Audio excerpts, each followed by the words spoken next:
In this video, I'm going to show you how to compress or zip together files on a Mac computer.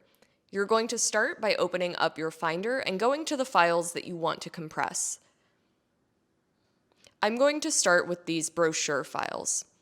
I want to compress everything in this folder together, so I'm going to go ahead and leave this folder highlighted, and I can either go up to File, Compress, or I can right-click on the folder and go to compress.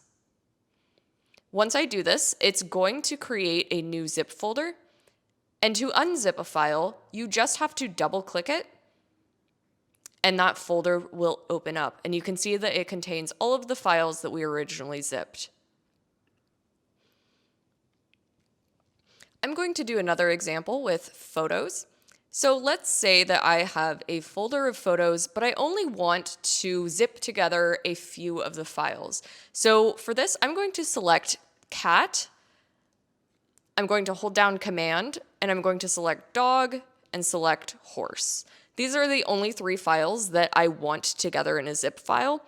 So I'm going to right-click after I have those selected, and I'm going to go back to compress. You can rename this folder whatever you would like. So I could rename it animals, and you can drag it back to wherever you want it. I'm going to put it back into our main examples folder. And now when I double click to open this zip file, it should only contain those three photos that I selected. So that is how you compress or zip files on a Mac computer. If this tutorial was helpful, be sure to subscribe, and I'll see you guys in the next one.